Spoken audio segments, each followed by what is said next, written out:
내가 무슨 뻐꾸기 둥지도 아니고 더 이상 못 참겠다. 못 참으면 10년 동안 들어간 양육비 다 받아낼 기다. 딱 기다리라.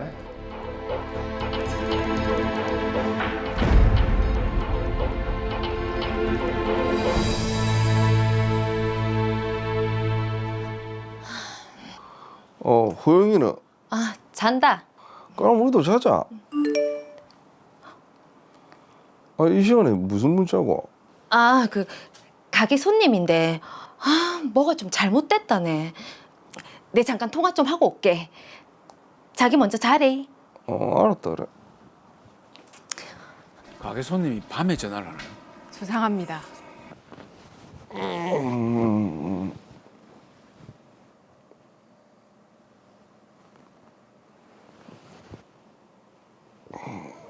아직 안 들어봤나? 아, 어제 호텔에서 받았어요. 아, 너무 예쁘던데. 통화를 꽤 길게 하시네요. 아, 맞아요. 네. 아이 손님이랑 무슨 통화 그러고 그래? 끊어요. 손님이랑 무슨 할 말이 그래 많노? 아니 이 손님이 휴대폰을 새로 했는데 전화번호 뒷자리가 내랑 똑같더라고. 진짜? 신기하네. 그래서 얘기 좀 하다 보니까 말이 잘 통해서 이런저런 얘기 좀 하다 보니까 이제 들어갑시다. 그래. 들어가자. 피곤하다. 아이고. 근데 그걸 왜 밤에 전화를 하죠?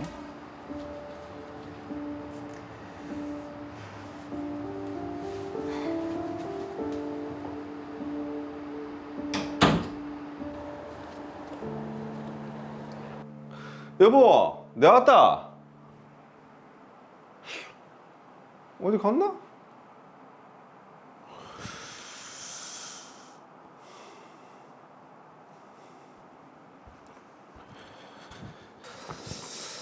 보자. 이 사람 카드값 좀 줄었나? 관리비 이체 내요? 우리 집 관리비는 내 통장에서 나가는데. 로안 아파트? 처음 듣는 이름인데.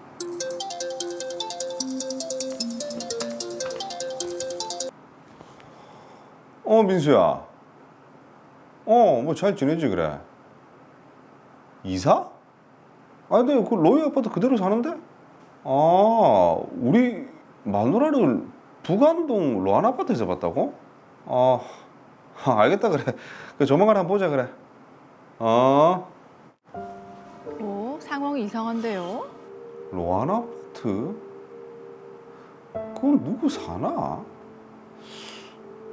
설마 이 사람 바람 피는 거 아니겠지?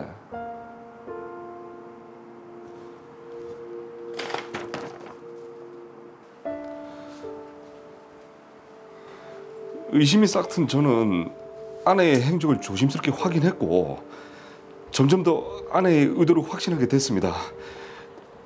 그래서 이혼을 결심했죠. 그런데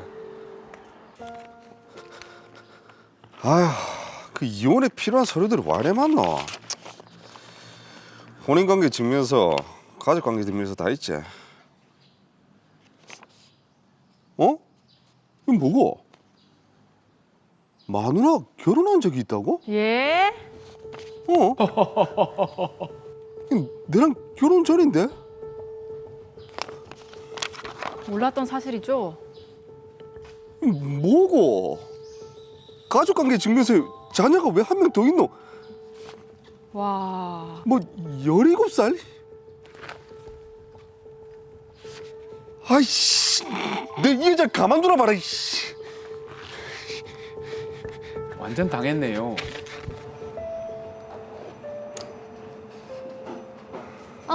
여보 안나. 네 호영이 말고 다른 애 한 명 더 있지? 그게 무슨 말이고? 네 가족관계 증명서, 혼인관계 증명서 다 확인했다. 네 남편에 17살짜리 딸도 있더만. 여보 사실은 내가 옛날에 안 좋은 일을 좀 당해서. 뭐? 안 좋은 일? 입만 열면 거짓말이네. 야, 네 혼인관계 증명서 보니까 그 남자랑 결혼해서 7년 동안 잘만 살았더만. 그리고 뭐 심지어 뭐 협의 이혼? 여보, 내가 속이려고 했던 게 아니고. 됐고, 난 니 더 이상 못 믿겠다. 하루빨리 이혼하자. 여보! 위자료랑 재산 분할 내 칼같이 할 거고, 우리 호영이 친권, 양육권 내가 다 가져갈 거니까 그래 알아라. 호영이를 당신이 왜? 엄마니까 내가 가져가야지. 네가 호영이 학교 등하교를 시키봤나? 숙제를 봐주기라 됐나? 네가 맨날 가게 늦게 마신다고 신경도 안 썼잖아. 그래도 호영이 엄마가 내라는 건 안 바뀐다. 됐고, 법원에서 보자.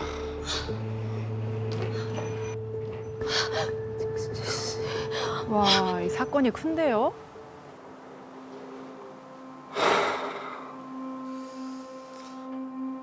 이 아무리 봐도 수상한데, 이 갑자기 호영이한테 집착하는 것도 그렇고, 꼭 나한테 뭐 숨기는 사람 같은데. 설마 아니다 그래. 아이, 우리 결혼하고 뭐 내 해외 출장도 오래 있었고, 호영이 뭐 칠삭동이라서 체중도 3kg도 넘었었고. 아니다. 그래도 뭐 확인하다 한번 해보자 그래.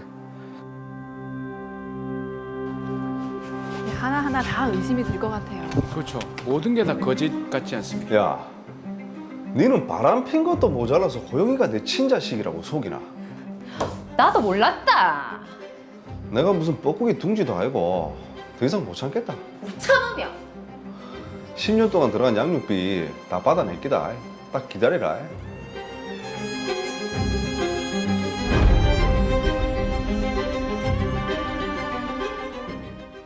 네, 자 이갑진 씨의 분노가 여기까지 느껴지는 것 같습니다. 이 정도면 한편의 결혼 뭐 사기가 아닙니까? 아, 그렇습니다. 빨리 진실을 찾기 위해서 이런 경우에는 해결책 제시를 빨리 하겠습니다. 사건 정리하겠습니다. 이갑진 씨와 최희진 씨는 결혼 10년 차 부부입니다. 그런데 어느 날부터 아내 최희진 씨가 수상한 행동을 보였는데요. 휴대전화 끝자리가 같아서 친해졌다는 가게의 손님과 장시간의 통화를 이어갔고, 그 손님이 아파트 관리비가 아내 카드에서 이체되기도 했습니다. 해당 아파트에서 나오는 아내를 봤다는 지인의 목격담까지 확인한 뒤 이갑진 씨는 아내의 외도를 확신했고 이혼을 결심했습니다. 혼인관계 증명서, 가족관계 증명서를 뗐다가 아내의 과거 결혼 이력과 혼외 자녀가 있다는 사실을 알게 됐습니다. 이 사실을 추궁하자 아내 최희진 씨는 거짓말로 이갑진 씨를 속이려고 했고, 분노한 이갑진 씨는 이혼 결심을 더욱 확고히 하게 됐습니다.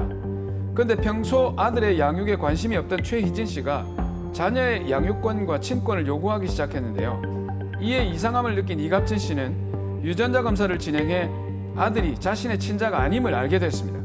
아내의 모든 것이 거짓이었다는 사실을 알게 된 이갑진 씨, 이혼과 더불어 아들을 키워온 지난 10년간의 양육비까지 싹 다 받아내겠다는 입장입니다. 네, 자 이 사건 하나씩 풀어보도록 하겠습니다. 자 먼저 이갑진 씨가 아내 외도를 확신을 해서 지금 이혼을 하기로 결심을 했는데, 자 문지영 변호사님, 그런데 이게 확실한 증거가 있는 상황은 아닌 것 같은데요?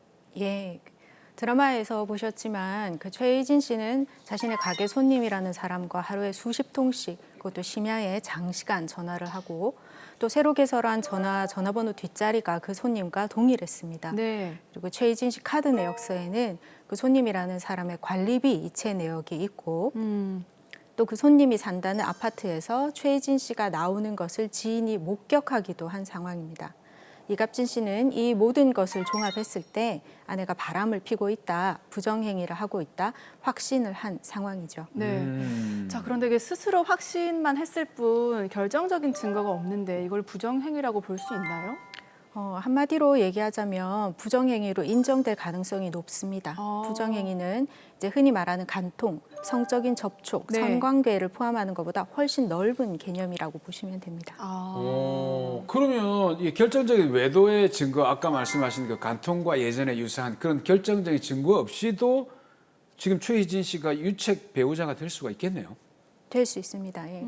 그 가끔 결정적인 증거 모두 이제 성적인 접촉에 관한 거를 생각들을 하시거든요. 그렇죠. 네네. 그래서 숙박업소 출입하는 것, 뭐 성관계 관련된 뭐 문자 내역이라든지 이런 자료를 수집하시는데 이제 문제는 무리하게 법에 위반되는 방법으로 수집하시는 경우가 많다는 겁니다. 네. 그렇게 무리하게 직접 수집하시다가 형사처벌을 받게 되는 안타까운 경우까지 생길 수 있습니다. 네. 자칫 그 정보보호와 관련된 법률, 통신비밀보호법이나 이제 정통망법 위반되거나 뭐 협박, 명예훼손 등에 해당하는 행동을 하게 되면 이제 역으로 위법 행위를 한 데 대한 위자료 소송을 당하거나 형사처벌을 받게 될 수도 있기 때문입니다. 자, 일단 드라마로 다시 돌아가 보면요. 이갑진 씨가 그래서 이혼 소송을 결심한 후에 주민자치센터에 가서 이제 이혼에 관한 서류를 발급을 받았습니다.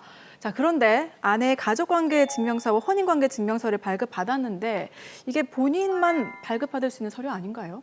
네, 보통 그렇게 이제 생각을 하시는데 네. 법률상 혼인관계에 있는 경우에는 신분증을 지참하고 이제 주민자치센터 등을 방문하시면 배우자의 것까지 다 발급받으실 수 있습니다. 아, 이제 전혼관계 이력이 나오게 하려면 이제 상세 버튼을 체크를 하셔서 네. 발급을 받으시면 되고 보통 저희가 이제 이혼 소송을 준비하면서는 5종 세트라고 부릅니다. 혼인관계 증명서, 가족관계 증명서, 기본증명서, 그리고 이제 주민등록 등초본, 본인 것, 배우자 것, 미성년 자녀의 것 모두 발급받으실 수 있습니다. 저는 상세를 누르지 않겠습니다. 왜냐하면 이 서류 때문에 판도라의 상자가 열렸어요. 네. 맞습니다. 자, 지금 이 서류에 아내 최혜진의 지금 과거가 다 드러났는데요.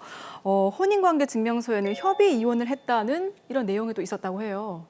맞습니다. 협의 이혼은 그 부부 사이에 협의 이혼을 하려는 의사가 있으면 법원에 이혼 신청을 하고 일정 기간이 지난 후에 이제 협의 이혼 의사 확인을 받아서 그걸 가지고 행정관청에 신고를 하게 되면 이혼의 효력이 발생하는 그런 방식입니다. 네.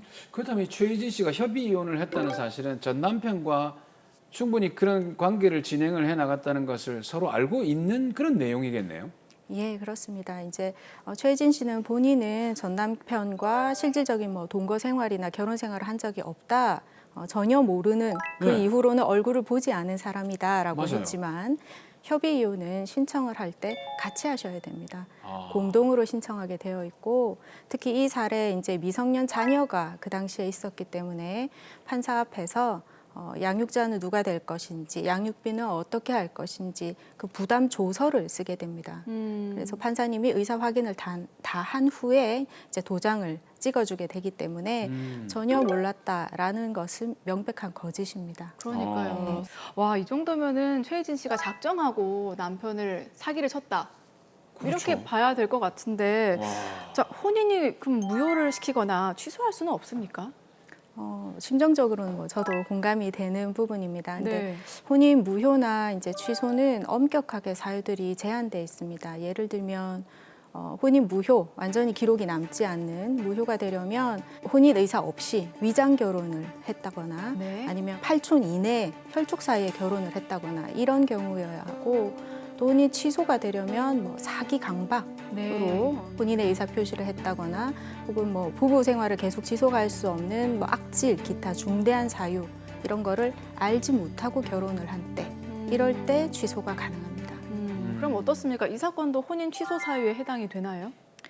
가능성은 있다고 보입니다. 네. 이제 전혼 이력, 특히 자녀의 존재를 숨긴 거기 때문에 취소 사유에 해당할 가능성은 있지만 아까 말씀드린 것처럼 혼인의 취소는 뭐 언제나 영원토록 할 수 있는 것은 아니고 네. 기간 제한이 있습니다.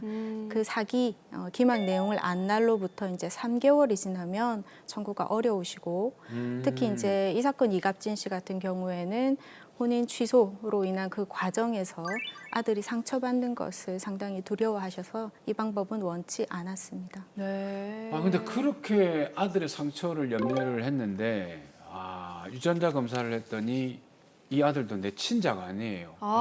소름 끼쳐 진짜. 어떡합니까, 이거? 네. 맞습니다. 심지어 아내 최희진 씨는 이제 가게를 핑계로 평소에 아들을 잘 돌보지 않았다고 합니다. 그러다 이갑진 씨가 이혼 소송을 제기하자 갑자기 자기가 아들 친권자 양육자가 되겠다라고 하면서 학교 시간에 이제 학교에서 나오는 아들을 책가방을 맨 채로 그대로 친정으로 데리고 가고 그 이후부터는 수상할 정도로 이갑진 씨와 아들을 만나지 못하게 했다고 합니다.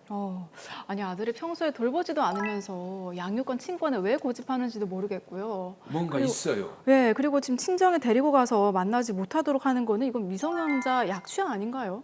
이제 이혼 소송 중에 아이를 상대방 배우자에게 알리지 않고 그냥 그대로 데려가 버리는 네. 이런 경우가 많고 미성년자 약취 유인을 그때마다 문의를 많이 하십니다. 근데 약취라는 거는 폭행 협박이 따라와야 성립하는 범죄입니다. 그래서 자녀를 폭행하거나 협박을 해서 데리고 갔다면 당연히 이제 그 죄에 해당하는데 사실 그런 경우는 잘 없습니다. 그렇죠. 그냥 그대로 데리고 가고 뭐 오늘은 엄마랑 외할머니 집에 가자 이런 식이기 때문에 네. 실무상 미성년자 약취 유인 사례는 찾아보기 좀 드문 편입니다.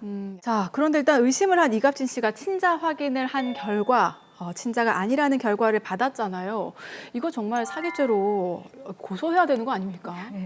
사기는 이제 그 재물 처분에 관한 형사 범죄 영역이라서 사기죄를 고소하는 것보다는 이 사건의 경우에는 이제 기망을 당한 부분을 이유로 해서 위자료, 손해배상 청구가 가능하실 걸로 보입니다. 네. 손해배상 액수는 아마 상당할 것으로 예상이 됩니다. 그래요? 예, 하급심에서 이제 인정되는 액수를 다 채워서 받으실 수 있지 않을까 싶고요. 또 작년에 또 기념비적인 그 모 재벌 그룹 혼외자가 있는 네. 거기서 위자료 1억이 인정이 된 바 있고 물론 그렇죠. 말들은 많습니다만 예. 예, 올해 들어서 하급심 실무도 위자료 액수는 조금씩 증액하고 있는 추세인 건 분명합니다. 그래서 이갑진 씨도 이제 위자료는 맥시멈을 채워서 받으실 수 있는 가능성이 있는데 이 사건의 문제는 이제 이갑진 씨가 10년치 양육비를 다 받겠다고 이제 선언을 하셨는데 네. 그 부분이 다소 논란이 있을 수 있습니다. 아니 그게 왜 논란이 됩니까? 아니 내 자식이 아닌데 내 돈으로 아이를 그러게요. 키웠는데 그걸 돌려받지 못한다는 게 말이 되나 이게? 예, 우리가 이제 상식적으로 생각할 때 당연히 그런 부분인데요. 이 부분은 이제 고등법원 판례를 조금 참조하시면 이해가 쉬우실 것 같습니다. 민법 974조가 내 친자뿐만 아니라 배우자의 자녀에 대해서도 법률상 부양 의무가 있다라고 하고 있고 이제 이 조문을 근거로 해서 기존 고등법원 판례는 배우자의 자녀를 기른 것에 대해서 법률상 원인이 없는 게 아니라 민법 974조라는 법률상 원인이 있는 것이다. 이제 콩지 아빠는 팥쥐를 부양해야 될 의무가 있는 거거든요. 아, 그렇군요. 그래서 이 부분이 이제 그 양육비를 부당이득이라든지 하는 형태로 다 돌려받으시기는 조금 힘들 수 있습니다. 네. 자, 이 속아서 남의 자식을 지금 네. 10년이나 키웠는데 양육비마저 돌려받지 못한다면은 이갑진 씨가 너무 억울할 것 같아요. 저도 그렇게 생각합니다. 예. 네. 콩지 아빠는 팥쥐가 내 자식이 아닌 걸 알고 키웠지만 그렇죠. 이갑진 씨는 내 친자인 줄 알고 속아서 키운 것이거든요. 그렇죠. 진작에 알았더라면 당연히 뭐 그 당시에 이혼을 한다든지 예. 다른 선택 가능성이 있으셨을 거거든요. 예, 그렇지만 이제 이게 고등법원 판례가 있다 보니까 이걸 깨기 위해서는 대법원까지 또 소송을 계속 하셔야 되고 이갑진 씨는 아들이 친자가 아니기는 해도 아들이 계속되는 소송으로 상처받고 하는 거를 원하지 않으셨습니다. 네. 자, 마지막으로 우리 의뢰인 이갑진 씨를 위한 또 한 말씀 해주시죠. 예, 제가 미리 얘기를 좀 나눠봤는데요. 이갑진 씨는 아직도 아들에게 자신이 친부가 아니라는 말을 하지 못하고 계신다고 합니다. 심지어 아무런 의무가 없는데도 양육비도 꼬박꼬박 챙겨주고 계시고요. 낳은 정보다 기른 정이 더 크다는 옛말이 와닿는데요. 하지만 아들에 대한 애정만큼이나 이갑진 씨 권리를 찾는 것도 중요합니다. 아내 최희진 씨와는 깨끗하게 갈라서는 것과 함께 양육비에 상응할 정도 또 그 이상의 위자료까지 청구하셔서 꼭 본인의 권리를 되찾으시기 바랍니다.